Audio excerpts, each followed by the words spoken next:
This is hands down the strongest Barbarian build that is out there on the market. This is the Ruptured Summoner. This thing is fast. It will push you really, really high into the pits. And not only that, it does this right here to your Torment 4 bosses. And it is absolutely insane. You can carry your party to whatever content you want to do in the game. I'm going to show you a run of a pit run so you can see exactly what this looks like. And then we'll break it down. The planner is going to be in the description of this video. Enjoy the run. Hit 90. Remember, Rupture is going to be very, very important. And we're just going to spam. Once you get your Rupture stacks up, that's really going to be the most important part. And then you're going to start seeing damage. Now that we're at 8 stacks, we can actually just start whirlwinding a lot more. And then things start to die a lot faster. So once every 4 seconds, we're casting Rupture. And that's when your monsters are going to start to die more. So as you're running in between packs, you want to just make sure you get those Rupture stacks off.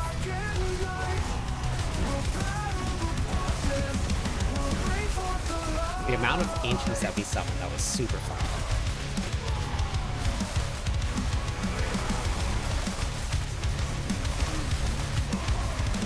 That pull from having Grasping Whirlwind is amazing.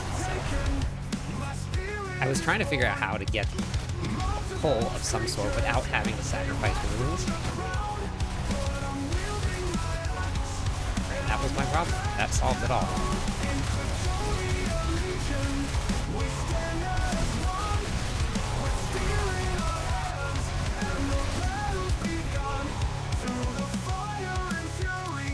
So you could just run and pull big groups. The only problem is, like, I already let my Rupture stacks fall off.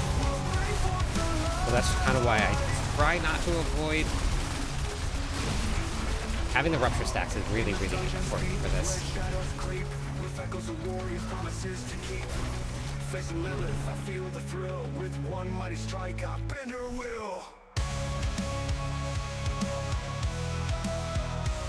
And why's it always gotta be snakes? I love Artillery Giants with... I don't know about you, I love Artillery Giants with this build. Gotta build back up those Rupture stacks. Once we get those stacks up, then we start going. That's when you really see the damage. Do a little poke as we run past the monsters, and then we get back to whirlwinding. Now, because my wrist is bad, I'm running on the controller. And with this, if you press and hold down all the buttons on the controller, it will auto-cast some of the abilities for you. But it also, if you're pressing and holding Whirlwind, it does not. So every now and then I let go of the Whirlwind button, and then let it auto-cast the abilities again, and then I go back to Whirlwind again.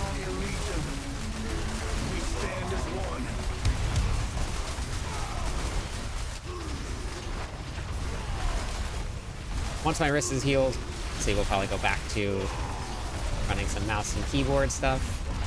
But for now, this is much easier on me. Little poke in between. Don't really need that.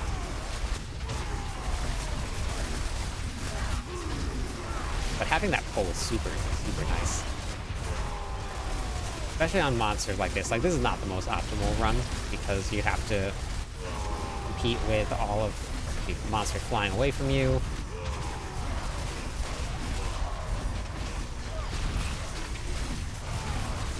This one right here kind of worries me, right? Because I'm really far away from monsters, so I'm going to lose my stacks of Rupture. Or stacks from Rupture from the Bonebreaker board. So then we just got to rebuild it. Oh, that's a good, big deal, but just Rupture stops the animation of your whirlwinds, and whenever you gotta stop spinning to win, never a fun thing. Now that we're back up to 8, this has got to go once every like 4 seconds.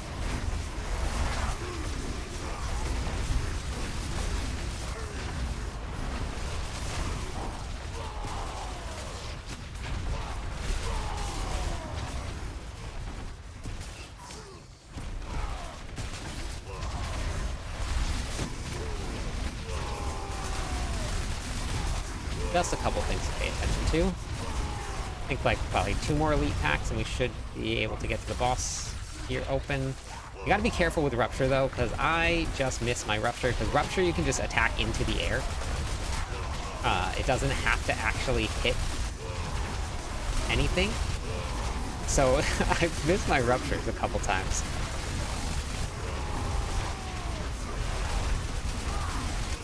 So I'm kind of just like holding Whirlwind, see the beam pop up, then I'll let Whirlwind fall off, or then I'll pop something else so that I don't,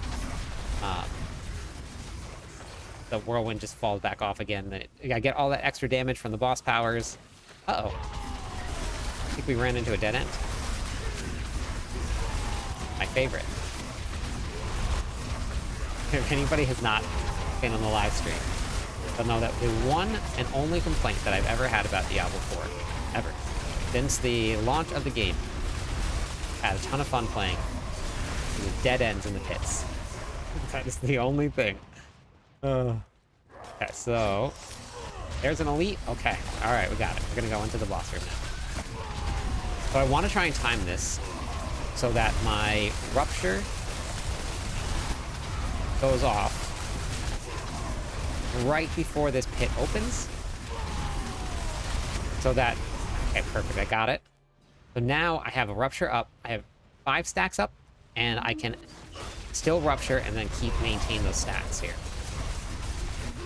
So I want to maintain the stacks of Rupture, keep the Blood Bishop close to where my blisters are. Now it's easier said than done, obviously, but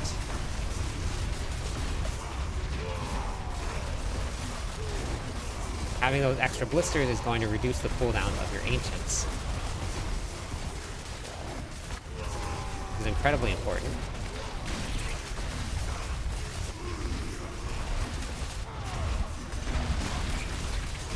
And I let my stacks of Rupture fall off.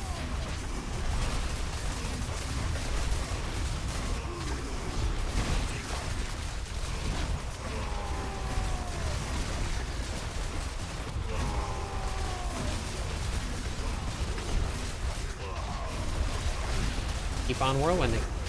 Keep on spinning to winning.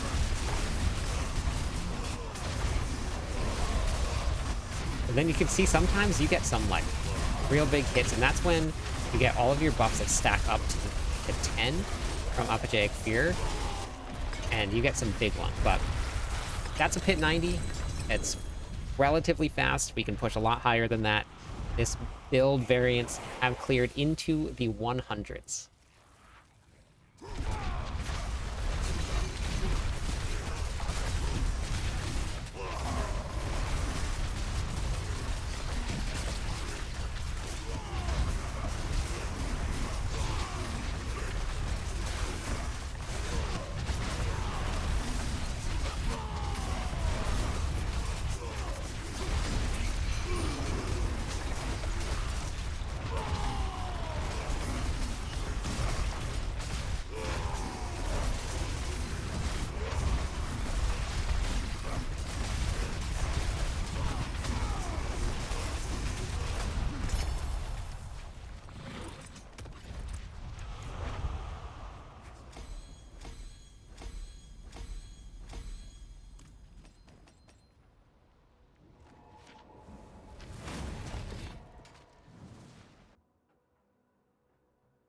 That's the run right there. The one question that I do get asked a lot about these builds is, can you use mythics? With a build guide, you can use whatever you want to use. The most optimal setup is going to be in the planner. You can use the Ring of Starless Sky. I don't have it yet, so I haven't got to test which aspect you're going to take off the rings, but you can go out there, and I would probably take off Bold Chieftain if you do want to run the Ring of Starless Sky, but this build absolutely does not need it. It pushes very, very far without it. It will carry all of the content that you need. As always, we're going to start with the skill tree here. Now, starting at the top of the skill tree, we're going to take 2 points into whatever skill you want just to unlock your next tier. Whirlwind is just going to be used to apply bleed. So we're going to be taking Furious Whirlwind. This is going to apply bleed every time that we deal damage with Whirlwind. This is a great source of resetting your cooldowns, and we'll get to that when we get into the gear portion. 1 point into Pressure Point, that's going to unlock Warpath. this is where Rupture is going to come into play. Rupture always overpowers, and we'll get to that when we get to the skill, but that's going to deal increased damage after we overpower. 3 points into Imposing Presence so we can get some more max life. 3 points into Martial Vigor for some damage reduction. We're going to be going into Rallying Cry all the way down through Strategic Rallying Cry, so you can be fortified all the time and you get that extra damage reduction. We're going to be taking Outburst here, and then Tough as Nails. This way we don't have to rely on hitting monsters to apply the bleed. Anything that hits us from wherever they're at in the room is going to take Thorns damage from Outburst, and is going to take bleed damage from hitting us with our Thorns. Then we're going to go 1 point into Challenging Shout, and then through Enhanced Challenging Shout, it's going to give us some max life, and then some damage reduction. We're going to be going into Warcry. You're going to max this out, all the way down through Power Warcry. This is going to give Warcry some additional damage whenever there is 6 monsters or more near us. We're going to go 3 points into Booming Voice. That's going to give our shout some additional duration, and then we're going to go into Guttural Yell. Your shouts cause enemies to deal 12% less damage to you. We're going to be maxing out Pit Fighter. This is going to give us some damage reduction, as well as some damage to close enemies. Slaying Strikes is going to give us increased damage to injured and healthy enemies. Injured is anywhere below 35% life, and healthy is anywhere above 80% life. Then we're going to be taking No Mercy. This is going to give us some critical strike chance. And then we're going to take Rupture. This is the difference between the first variation of the Summoner build that I put out and this one. We're dropping Ground Stomp, and we're going to be taking Rupture. Rupture is going to play into our Paragon board, and is also going to be playing into our skill tree, as we talked about already with Warpath. Every time that we Rupture, we're going to gain that damage from Warcry. And as we get further into the Paragon board, we'll talk about where this is actually going to be making huge increases in damage. Coming down, we're going to go 1 point into Thick Skin. This is going to unlock Counteroffensive. 3 points here to gain some additional damage when we're above 50% of our max life is Fortify. Then we're going to be going into Defensive Stance. This is going to increase the amount of damage reduction that we get from Fortify and give us a passive heal.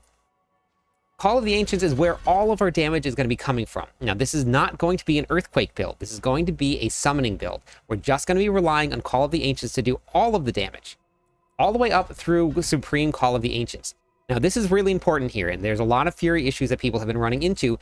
You have to have a super low cooldown on your Call of the Ancients. Krolik is going to give you 10 Fury each time that Krolik damages an enemy with Frenzy. If you have enough Ancients out, and Krolik is hitting enough enemies, you're going to always have maximum Fury. If you don't have a long enough cooldown on your Call of the Ancients, you will not have enough Fury generation. This is incredibly important for this build, and we'll talk about exactly how you're going to get that cooldown reduction when we get into the gear. Heavy-handed, this is going to give us additional critical strike damage when we're using a two-handed weapon. This is going to be a polearm build, and we'll talk about that when we get into this Paragon board, where we're going to do that. And if you want to figure out how to set your weapons, you can click this video right here. This is going to be a complete breakdown of the arsenal system for the Barbarian. It's very unique to our class, so make sure that you check it out, because it has a lot of little tips and tricks how to know when a build guide is going in what direction with what skills. Then we're going to be taking Heavy Hitter. This is the big one this season, and it has been for the last couple seasons. This is actually going to be doing some pretty crazy things. What we're going to be seeing is we're going to be seeing damage increases to our ultimate skill, and our ultimate skill is going to be your Call of the Ancients. Now, what's really cool is that one of our Call of the Ancients is going to cast an Earthquake. This is also increasing the Earthquake damage. It is actually doing an increase to both now. So we're going to be buffing up the Earthquakes, and we're going to be buffing up our ultimate damage this way. That is basically double dipping on the amount of damage that the Earthquake is doing when we're getting it spawned from the Call of the Ancients. It is really, really cool, the interaction that we're seeing with it. Then we're going to be maxing out Invigorating Fury. Because we dropped Blackmailer Sabotage, we wanted a little bit more tankiness. This is going to help heal us as we spend Fury through our Whirlwind. And for your key passive, we're going to be taking Unconstrained. Unconstrained is going to increase our damage while we're berserking from 25% up to 60%. And then when we're below 65% life, we're going to gain 30% physical damage reduction, and then we will always be berserking. For the Paragon board, now make sure that you follow along with the planner, because you're going to see two different things. When you go into the Paragon board here, this is going to have 215 points spent. This is exactly how you want to set up your boards first. You don't want to fill out the entire thing with a full Paragon board. Now, if you come down here, I'm going to update this so that we have a full Paragon board with a variant for the Ruptured Summoner, because this one right here, it doesn't have the board change that we're going to talk about in a second. So going back into the game, in the very first board, we're going to be running Martial. After casting a shout skill, the active cooldown of every other non-shout skill is reduced by 2 seconds. Now, for our non-shout skills, we're actually going to be running Rupture, which is going to have a cooldown because we're not going to run the third blade for this variant. And then we're also going to be reducing the cooldown of our ultimate, which is going to be Call of the Ancients. So this is going to reduce the cooldown every single time that we use our shouts. This is the big change that we made coming from the Ground Stomp variant to the Rupture variant. The Bonebreaker board is going to be replacing the Weapon Master board. Whenever you overpower, you're going to get 10% increased damage to your ultimate. Now, we could overpower with Ground Stomp, but once every 12 seconds to guarantee that overpower, it's a really long time to get those stacks up. With Rupture, we'll have enough cooldown to get the 8 stacks that we need to max us out very, very quickly. So that's why we swapped from Ground Stomp to Rupture. And we'll talk about this during the gameplay loop because there are some times where you may want to throw Rupture back onto the board. So what we're going to be doing in this, we're going to be running Executioner. This is going to give you increased damage while you're using a polearm. That's why we want to use a polearm for the Whirlwind ability. In the next board, we're going to be running Decimator. This is the second part where we're going to be gaining additional benefits from having Rupture. Each time you make an enemy vulnerable, we're going to deal increased damage to them.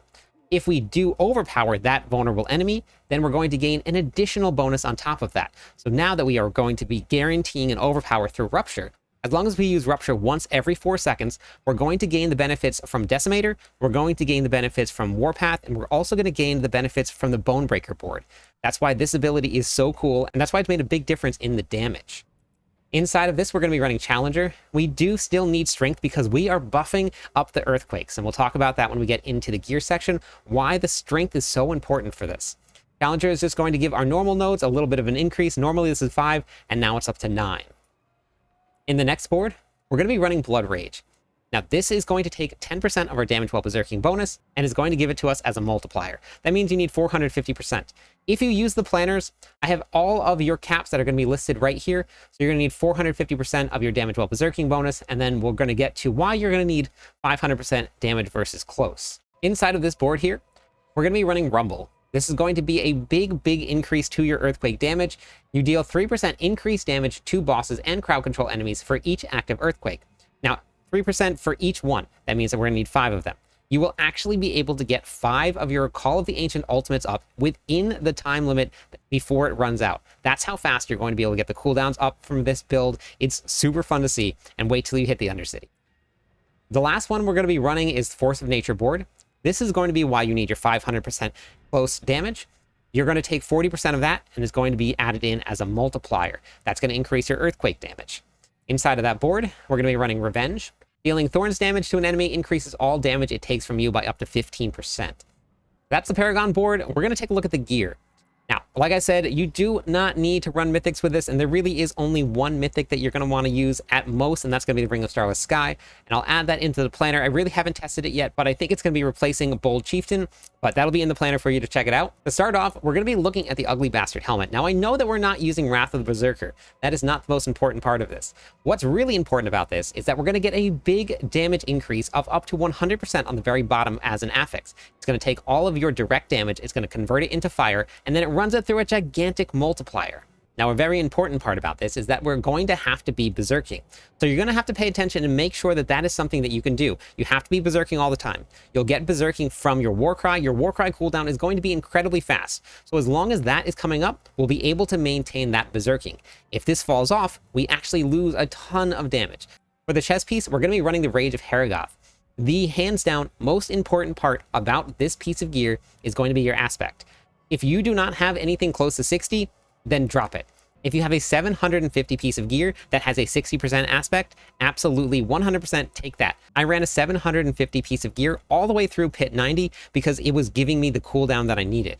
What this is going to do is that on a lucky hit chance, so we have to proc a lucky hit chance first, then we have a 60% chance to reduce all of our cooldowns by 1. That is incredibly important to this build. When you're reading this, it says inflicting bleed on an enemy. That means that we actually have to apply the bleed. It's not going to be the tick that's going to be going off after we have already applied the bleed to it. So if we put bleed onto an enemy and then we never attack them again with something like Whirlwind, which is going to apply bleed, we will never get those cooldowns. You have to constantly be reapplying the bleed. That's why something like Lord Zir's Power as a main is not really going to be the best choice because it doesn't spawn reliably and you can't really place where you want it to be. That's where this is going to be super important that we're running something like Whirlwind, which is going to constantly reapply some bleed very, very quickly. For the gloves, we're going to be running Executioner. This is why it's super important that we have enough strength.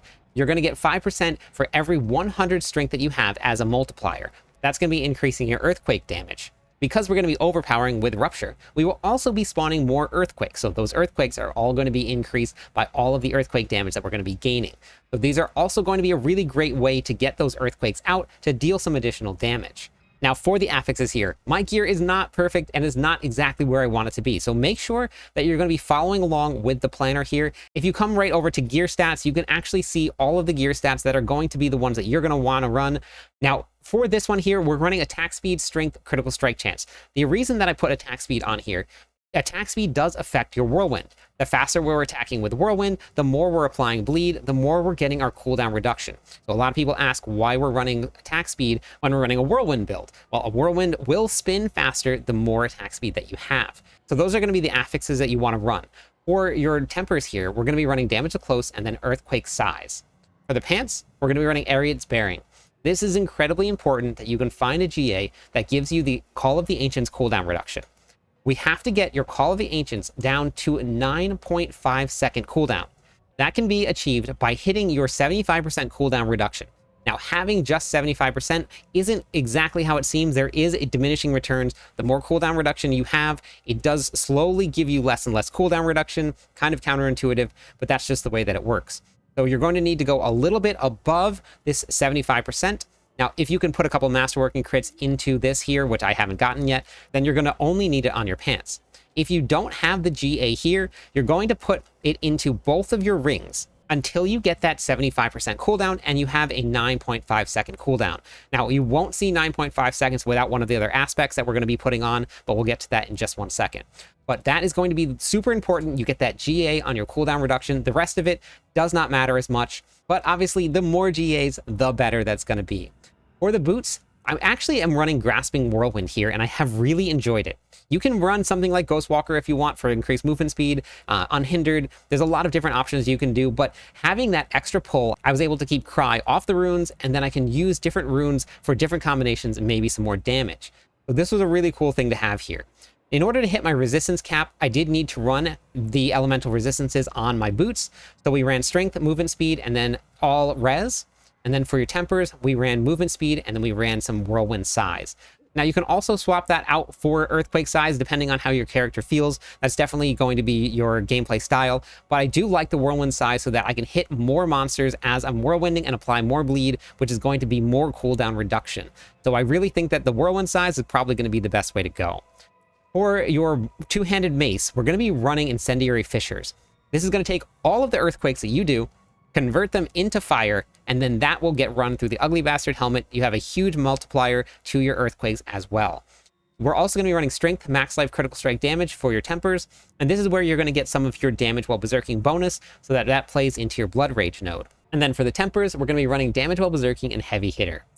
For your first dual wield weapon, we're going to be running Ancestral Echoes. Your whirlwind is going to have a chance to make some additional summons, which is pretty cool. There's a ton of them out there. That can only happen once every 5 seconds. The big part about this is we're getting summon damage. That's going to be our Call of the Ancients because they have a summoner tag. The summoner tag, you can see it right here, right next to where it says ultimate. Anything with a summon tag is going to gain additional benefits from summon damage. For the affixes here, we're going to be running strength, max life, critical strike damage, and then for the tempers, damage to close, and heavy hitter. For the other dual wield weapon, we're going to be running Vehemence Brawler. This is where you get the final little bit of cooldown reduction for your ultimate skill. This gives us additional damage every time that we cast our ultimate skill. We also, all the time, are going to gain 2 ranks. If we look right here, we have 7 ranks, and then we have a 9.5 second cooldown. If we take this off, we now have a 10.25 cooldown. We put this back on and it goes back down. So that's why it's really important that we run this along with all of the other cooldown reduction for your Call of the Ancients. For your affixes here, we're going to be running strength, max life, and then you do want to put critical strike damage on here. I've just been having a tough time re-rolling the very first triple GA that I found, but I'll end up doing it so we can get the most out of how this character is going to work. For the tempers, we're going to be running damage while berserking and then heavy hitter. For the slashing weapon, we're going to be running a polearm here. We talked about that a lot in the Paragon board as to why. We're going to be running earthquakes. The reason that we're going to be running earthquakes, we don't need to worry about having ground stomp on the bar. While standing inside of an earthquake, we're still going to gain that additional increase to our damage. And then as we leave that earthquake, For 4 seconds after that, we're still getting that increase to damage. It's going to be important that you hop into the earthquakes that your ancients are spawning, so you gain that additional bonus. And if that wasn't enough increase to your damage, this also is going to give us an additional damage modifier to our earthquakes. For the affixes, they're the same thing. We're going to be running strength, max life, critical strike damage, and then for your tempers, we're going to be running damage to close and then heavy hitter. For the first ring, we're going to be running ancestral charge. We don't have charge, but the same thing, we're gaining that summon damage. For the affixes here, the most important one on this for me is going to be that lucky hit chance to make enemies vulnerable. That allows me to free up some runes, so I don't have to worry about using the runes to make the enemies vulnerable. I can just use this one affix here. So now for this ring, this is not the most optimal. Again, follow along with the planner if you want to check out what your rings are going to need. And then for the tempers here, we're going to be running Warcry cooldown and then damage while berserking. For the other ring, we're going to be running Bold Chieftain. Whenever you cast a shout skill, its active cooldown is going to be reduced by up to 30% per nearby enemy, up to a maximum of 70%. We get 70% cooldown reduction on our shouts when there's multiple enemies around. It makes it so that we can keep up our rallying cry for a fury generation, our challenging shout for our damage reduction, and our war cry for the berserking damage. It's really, really important that we have this. Now, with all of the cooldown that we're getting from the Rage of Paragon, that's why I think this one will be okay to take off if you do get a Ring of Starless Sky. Now, for the affixes here, we're going to be running Strength, Max Life, Critical Strike Chance. For the tempers, I did need to have the Call of the Ancients cooldown reduction here because I don't have the Masterwork and crits yet into this. So what I'm going to do is when I take this off, my Call of the Ancients cooldown is actually 10.84 seconds, a little bit too high. So that's why I ran with the Call of the Ancients cooldown reduction here and then Critical Strike damage. Critical Strike damage is actually going to play a part into our boss powers, so we will need to make sure that we have enough Critical Strike damage for that. For the amulet, we're going to be running Apogeic Furor. The reason that we're running this on the amulet, we're going to get 15% increased damage to our ultimate. That's going to go up to 150%. At 10 stacks, your cooldowns and your bonus is going to be reset. That means that we go back down to 0% increase, but this increases every single time that we use our ultimate skill, so we do use it quite a lot. For the affixes here, we're going to be running Strength, Movement Speed, Total Armor. Now that Total Armor line, that is just what's helping me stay at cap. Eventually, I'm going to be able to replace that once I get the right gems and we get the amount of Paragon points that I need. In order to get enough defensive abilities inside the Paragon board to replace this, I'm going to need my resistances and my armor from the Paragon board. Then I can add some offensive stats onto here, something like heavy-handed, something like counteroffensive. If you don't want the movement speed because you want to go straight offense and slow yourself down a little bit, you can do that too. Those are just the options that I took here. For the tempers, we're going to be running movement speed and then damage to close. For the gems here, now we talked a little bit about gems. With the total armor that you're going to need, and then your resistances, that's a very, very tricky thing to go. Now, I'm not quite capped, right, as you can see this. I'm always running incense, so I will always end up being capped out. So if that's something that you don't want to do, then you can always work on making sure that you're capped out in other ways. Paragon board is a really great way to do it. You can run a unique that has really, really high resistance to all elements. There's a lot of different ways that you can do it, but when I put on my incense, I'm capped. So I'm also getting very, very close to making sure that I'm capped without that too. A couple more points in the Paragon, a little bit more intellect, that's going to get me there. Once I'm there, then I can start replacing some of these with skulls, and then as I take off the total armor, I'm going to slowly get closer and closer to being capped out without having the total armor. So for your amulet and for your rings, you're going to basically do it based on what your character needs. Then after that, then you can start figuring out where you're going to put the rest of it. Inside of your armor, you should always run rubies. Do not put any runes inside your armor. The increase to damage that strength gives you is way, way more than putting something like critical strike damage into your weapons. The only place that we're going to put the critical strike damage is going to be in the 2 one-handed weapons. For the rune combinations. Now, there is going to be a lot of different rune combinations. So what I'm going to do is at the very bottom here of the planner, I'm going to have a whole bunch of different runes. I'm going to add more to this one. This is just going to be for your earthquake setup. Now, this one probably won't be running earthquakes, so I'm going to add all of the different rune combinations that I have played with that have worked for this setup. So make sure you scroll down to the very bottom. I'll have a lot of stuff down here for everybody. But for the rune combinations that I'm running right now, we're going to be running Ahu Cax. Now, this is kind of a double-edged sword. The reason is you can only start taking advantage of this when you've done 20% of the life or more. On some of the bigger bosses in the pits, you will miss out on this for a little while. But then once you get to that 20%, the amount of times that this procs is very, very quick. We want to make sure that that's kind of something that you're gauging if that's your playstyle. You might be able to run something like Igni if you wanted to, but Cax is going to spend all of your primary resources, which is why it's so important that we have enough Call of the Ancients up. As we lose all our resources, it has to come back immediately, and that's done through the Call of the Ancients. After we drop all of our resources, we do 100% increased damage for 1 second. So it doesn't seem like a very long time, but the amount of times that we can proc this within a couple seconds is a lot. Then we're going to be running Zan Zek. This gives us only an 8-second cooldown on our Call of the Ancients. Zan, every time that we cast an ultimate skill, we're going to reduce our ultimate skill cooldown by 1.5 seconds. Because we're already at 9.5, we now have an 8-second cooldown on our Call of the Ancients. More Ancients, more Fury, more damage. We're just stacking all of it. For your weapon selections, we did talk about your polearm being set to Whirlwind. I actually have Rupture set to the dual wield, and that is just for the animation. If you don't really mind it, you can set it to the polearm, but it's just a faster animation when you're using a dual wield section. Rupture actually has to stab the air, pull back, and then explode, so I like the faster animation for that, so I can get back to whirlwinding. That's just my choice here, but it's completely up to you what you want to do for that. But remember, check out the video so you can see exactly how to set your weapon skills. Now, for the boss powers here, for your main, we're going to be running the Wandering Death's Chest Beam. I have heard a lot of different ideas thrown around for what should be your main. I have tested this one, and from what I've seen, the damage that you get from this is absolutely 100% noticeable. Anything that is hit by the chest beam is going to take 50% increased damage for 1 second. Now, you do need to make sure you're hitting it with it. Sometimes I like to spam it, and I forget to just make sure that it does hit for that 1 second, but it really is a huge increase to your damage. We're going to be running Harbinger's Hatred's Volley. This is going to give us a big 30% increased damage to your vulnerable enemies. Now, I know the main says deals 40% increased damage as a main multiplier to vulnerable enemies, but that is only for the skill itself. That is not for you. When you're using this as a modifier, then you gain that 30% increased damage instead of the skill gaining the 40% increased damage. So every time we whirlwind and then we cast the Wandering Death's Chest Beam, we're going to get that 30% increased damage to vulnerable enemies. We're going to be running Beast Master's Training. This is why we need our critical strike damage. We're going to deal increased damage with our summons, and that's based on our critical strike damage. That can go up to 150%. This is a crazy increase in damage to your Call of the Ancients. Now we're going to be running with Lilith's Winds of Hate. The reason that we're taking this is a very fun interaction. Someone popped into the stream and said, hey, you should try this out because it makes bossing really easy. Why it makes it easy? When hitting an elite enemy, which bosses do count as an elite enemy, with your main boss power, which is going to be Wandering Death's Chest Beam, we're going to spawn some blisters. We can spawn up to 2 blisters. Those blisters will have 10% of the maximum life of the elite that we hit, and then when they die, they're going to remove 4% of the elite's life or the boss's life. What's really cool about this is that we're going to be able to use those to reset our cooldowns.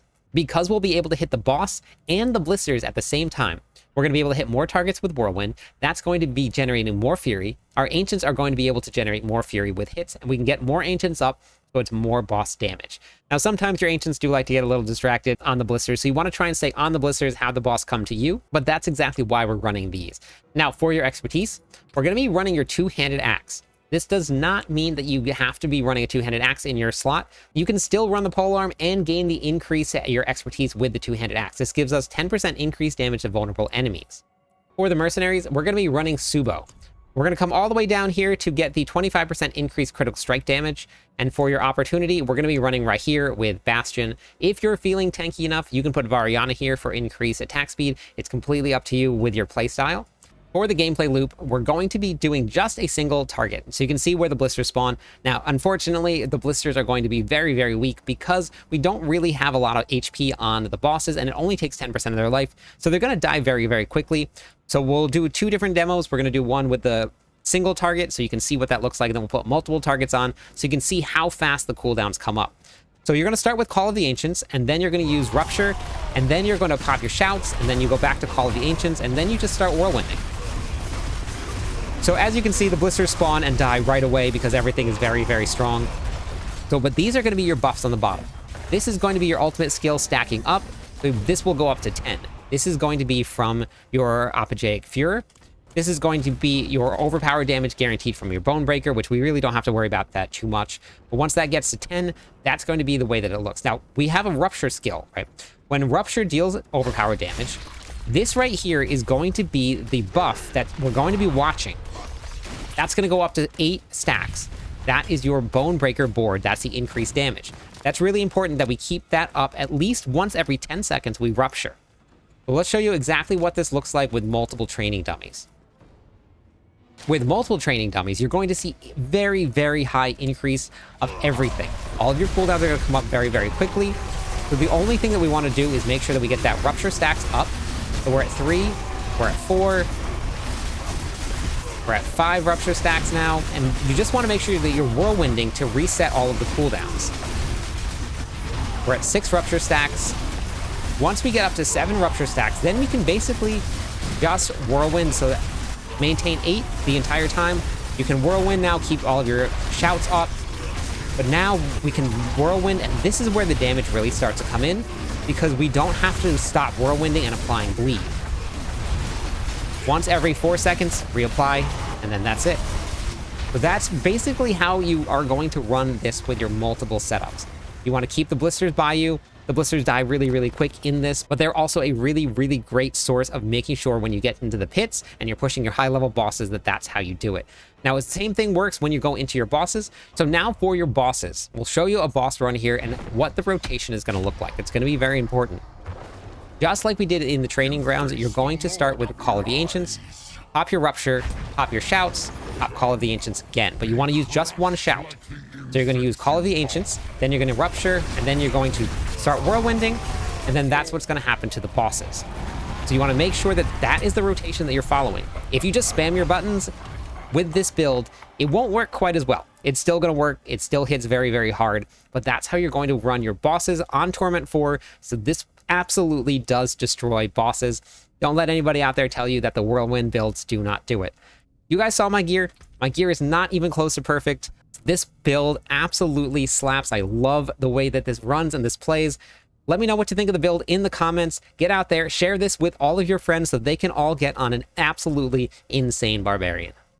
I'm live every night. I'd love it if you stopped by, said hi, theory crafted with me. Catch you on the clip side.